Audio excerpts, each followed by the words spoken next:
5:28 p.m., the call came into the Davis County Dispatch Center. 911 emergency. I need a paramedic. West, Layton. What's the problem? This kid is drowned. My child's drowned. Hurry. Okay, hold on just a second. Rescue 21, 551 Layton. Have a medical, 1040 west, 50 north, possible drowning. Karen, can you grab the phone? We've got a possible drowning. The call was turned over to supervising dispatcher Karen Wright. Okay, do you know how to do CPR? No. How old's the child? 8 months. 8 months old? Okay, lay the child on a flat surface. Okay. I want you to tip the head up just slightly. Now, I want you to give the baby 4 quick breaths. Cover his nose and his mouth with your mouth and give 4 quick breaths. Okay. Okay. Now, go 4 quick breaths, Dave. 14A, 61, 13A. Paramedic Dave Flukiger and his partner headed to the scene. Rescue 21, copy. The part that got to us the most was when they came back before we had arrived and told us that we were going on a baby that had drowned in a bathtub and that they were doing CPR. Right there, we knew it was a real serious call. Okay. You're going to give 5 compressions. Then give a breath. Yes, give another breath. I almost thought I'm going to hand the phone to Dave and let him do the CPR because I can't do this. I thought, no, I put him in this situation. I can't give that responsibility away. It's my responsibility. I have to take care of it. Okay, do 5 more compressions. 3, 4, he's coming back. He's coming back? Yes. Okay, that's great. Now just don't compress anymore. Okay. Is he moving around? He's barely even liquid. Okay, that's okay as long as he's breathing. Can you see that he's breathing? Yes. Barely. Okay, give me your address again just to make sure. There was an adrenaline rush because you know that you're the lifeline until the rescue people get there. That what I was telling her was going to make a difference one way or the other, whether that baby might live or die or suffer brain damage. You did really good. Is he crying? No. Okay, wait a minute. Just calm down a little bit. You're doing fine. He's going to be okay. Oh my gosh, I got on the phone and I forgot to cut the phone. Okay, just listen to me, all right? Lori could calm down and do what I instructed, and then she'd fall apart a little, and then she'd come back. It's unbelievable that she could compose herself that well. Now, and let me help you. Okay. I started to fall apart again, and she said, Lori, you've got to calm down. I said, okay, you're right, I do. I have to calm down. What do you want me to do? Because I was willing to do anything. You're willing to bargain everything you have ever had in your entire life. Just so that you know that your child's going to live. Okay, what should we do? Okay, I want to know if he's breathing. Can you feel air coming back through his mouth? Can you feel air? Air coming back through his mouth, Dave? Yeah, a little bit. Okay, is he making any movement of his own? A little bit, yeah. Okay, I want you to feel for a pulse. By the left nipple, feel on his chest for a pulse. By the left nipple or under his arm. By his armpit. Yeah, I can feel it. You can feel a pulse. Can you do me a favor? Lean your head down and put your ear to his chest and see if you can hear his heartbeat or breathing, either one.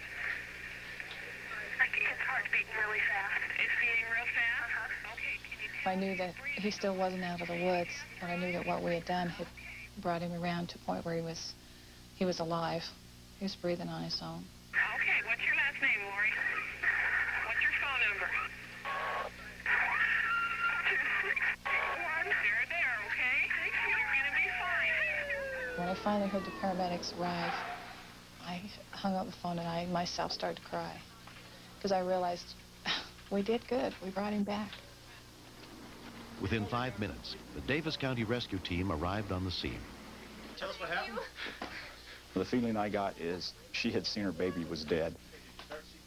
As far as she was concerned, that baby was gone, and now it was being given back to her. I can't even begin to imagine what that must feel like. Okay, was he before? No. Okay, Lori. I kind of backed away, and so did Dave, so they could take care of what they needed to put the oxygen on him and check all of his signs and things. And all I kept saying was, I can't believe I did this. I can't believe I did this.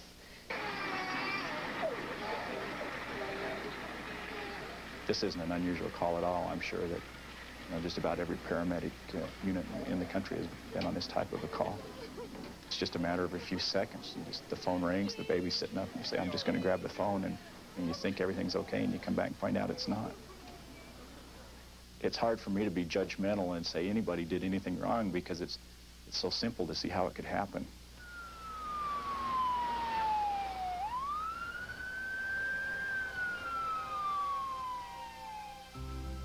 It's been 2.5 years since the accident, but Chase's complete recovery still amazes his father, Kelly.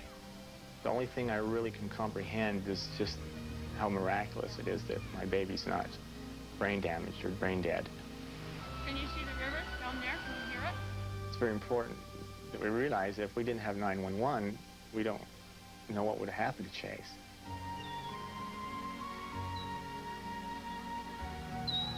Had it not been for this person helping me, my child would not have made it. I still cannot do enough or say enough or communicate enough to her how appreciative I am, how much I love her. I'm glad I was there. I hope when this kid's 19, he can remember who I am. Because I'll always remember him. Chase is 3 now, and Laurie and Kelly have a third son who's the same age Chase was at the time of the accident. There you go. Kelly, tilt your head just a little bit.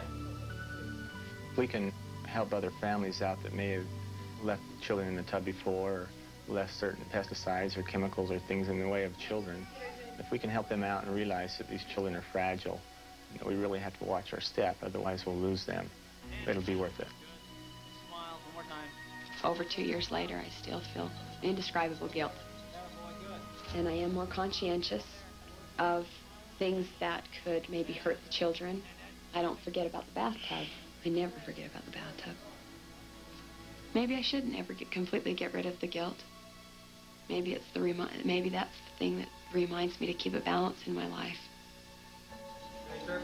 Here comes the bear. Gonna get you. Gonna get you. Hey, we got a smile. Next, When I approached the truck, I saw her laying between the bench seat and the dash. There was a surge of fear in me that I wouldn't be able to get to her.